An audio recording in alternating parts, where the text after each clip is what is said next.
Hidradenitis suppurativa. Hidradenitis suppurativa, HS, is a painful, long-term skin condition that causes abscesses and scarring on the skin. The exact cause of hidradenitis suppurativa is unknown, but it occurs near hair follicles where there are sweat glands, usually around the groin, bottom, breasts and armpits.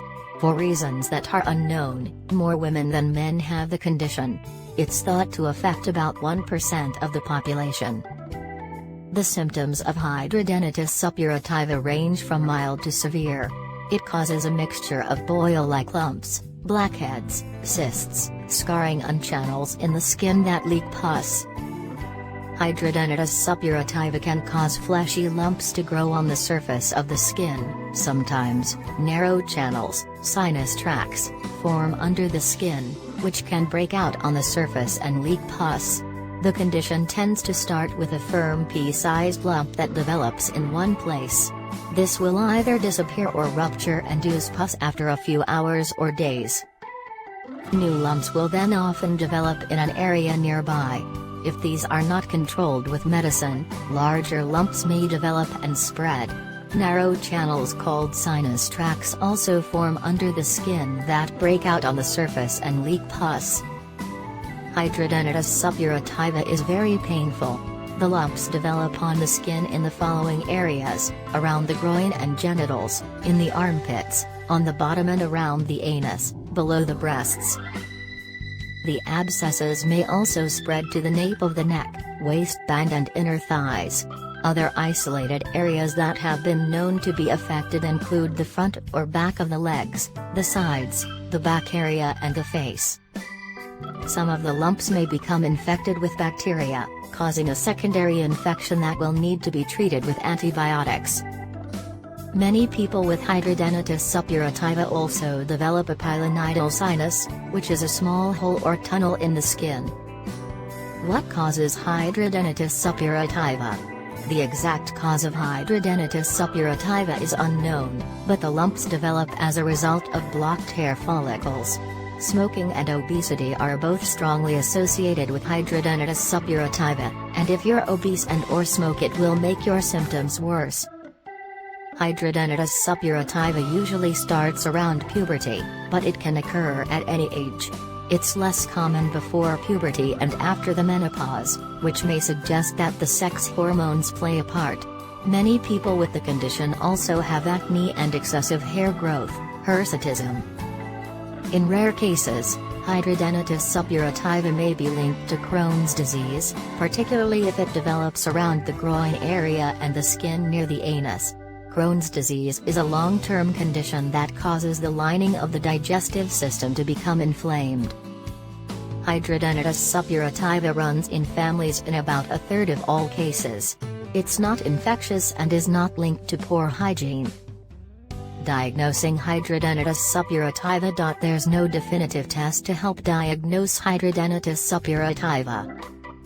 A doctor will examine the affected areas of skin, and they may take a swab of an infected area. This can be helpful in making a diagnosis, because the condition is not usually associated with the presence of bacteria that cause skin infections.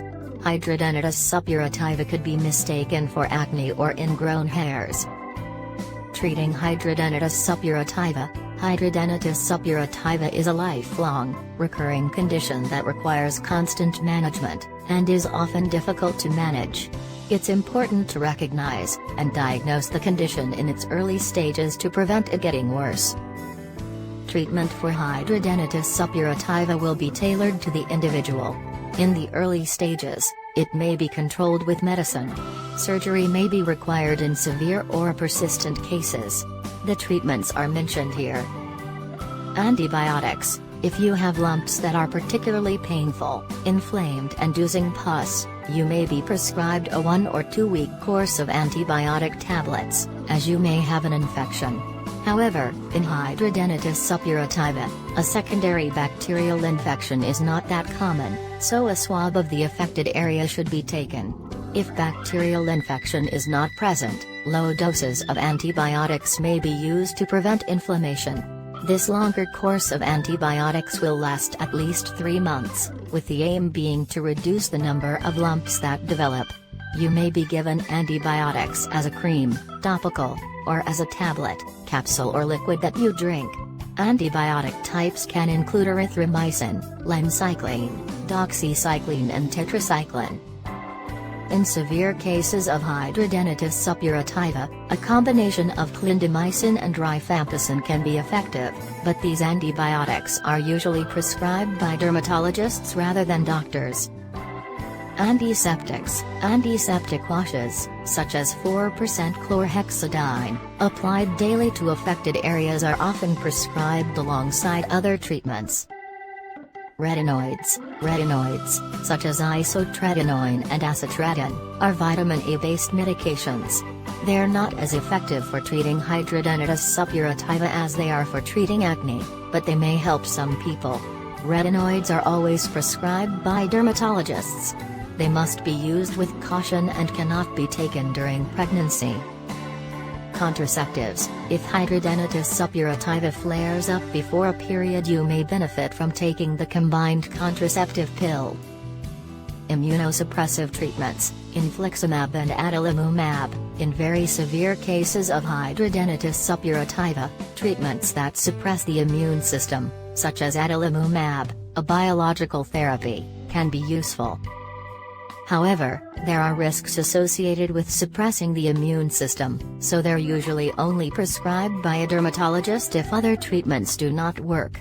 Infliximab and adalimumab are immunosuppressive treatments that are given by injection at regular intervals either at home or in hospital. Steroids, rarely, you may be prescribed steroids, such as prednisolone, to reduce severely inflamed skin. Steroids can be taken as tablets, or you may have an injection directly into affected skin. Possible side effects of steroids include weight gain, poor sleep and mood swings. Surgery may be considered in cases where hidradenitis suppurativa cannot be controlled with medicine. Lifestyle advice: if you have hidradenitis suppurativa, you should lose weight if you are overweight, stop smoking if you smoke, use an antiseptic skin wash or antiseptic soap. This may be prescribed alongside other treatment, see above. Hold a warm flannel on the lumps to encourage the pus to drain, wear loose-fitting clothes, avoid shaving affected skin and avoid wearing perfume or perfumed deodorants in the affected areas. Thank you for watching the video. Please like and click on the subscribe button for more amazing videos.